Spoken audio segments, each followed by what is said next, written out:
ये अभी एईसी हिंदी का पेपर सॉल्व करते हैं। आइए फटाफट से आइए। सबसे पहला क्वेश्चन कि पर्यावरण संरक्षण किसकी रचना है? आंसर हो जाएगा सुखदेव प्रसाद। आंसर हो जाएगा सुखदेव प्रसाद। दूसरा, आप लोग मेरी वकालत ना करें, मैं खुद अपनी वकालत कर लूंगी। किसका आंसर है बताइए? मृणालिनी। आंसर हो जाएगा ए।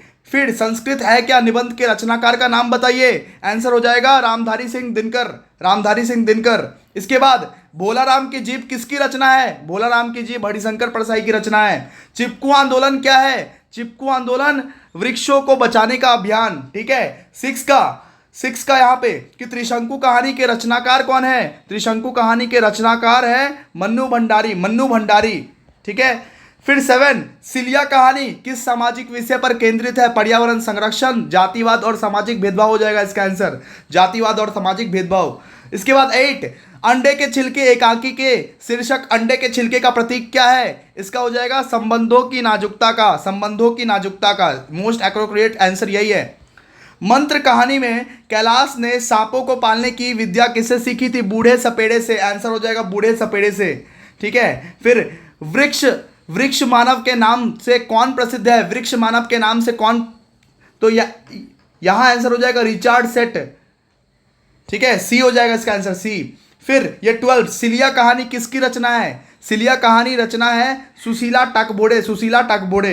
अंडे के छिलके किस विद्या की रचना है? एकाकी, निबंध, कहानी, उपन्यास। हो जाएगा एकाकी। एकाकी।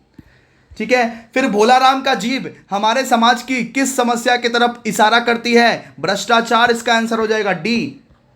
15, हम प्रकृति के संतान है और प्रकृति हमारी पोषक रक्षक है। ठीक है। आंसर हो जाएगा ए। 15 का हो जाएगा ए। फिर 16, डॉक्टर चड्ढा किस खेल गोल्फ खेलने जाते हैं? वो गोल्फ खेलने। 17, जो गिरेगा वो उठेगा भी और खुद ही उठेगा। ये किसने बोला था? ये बोला था तनु ने।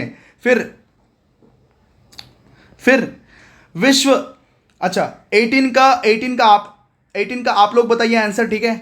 आप लोग बताइए, मैं यहाँ पे कंफ्यूज हूँ 18 में। तो ये विश्व ये दिवस कब मनाया जाता है? यहाँ पे हो जाएगा ये 5 जून। विश्व पर्यावरण दिवस ये 5 जून को मनाया जाता है। भोला राम किस शहर में रहने वाला है? भोला राम जबलपुर में रहता था। जबलपुर। भोला राम का जबलपुर हो जाएगा। 21, हम उसको खूब पढ़ाएंगे लिखाएंगे, उसकी किस्मत में होगा तो इससे ज्यादा मान सम्मान वो खुद पालेगी। माँ बोलती है ऐसा, माँ बोलती है। फिर ये दिनकर के अनुसार संस्कृति का विकास कैसे हुआ? आदान प्रदान और संपर्क से। इसके बाद 23, ऐसा पागल नहीं हूं कि जो मुझे कांटे बोए उसके लिए मैं फूल बोता रहूं। कौन बोला? बूढ़ा भगत। फिर यहाँ पे यमराज के पास कौन कौन घूमते फिरते थे? यहाँ पे हो जाएगा इसका यमदूत हो जाएगा यहाँ पे। ठीक है। फिर यहाँ पे 25, पर्यावरण को किसने बर्बाद किया? मनुष्यों ने। दोस्तों आप लोग का कितना स्कोर आया प्लीज बताइएगा। आप लोग कितना स्कोर किए? 50 में से कितना स्कोर आया आप लोग का प्लीज बताइएगा। Thank you so much.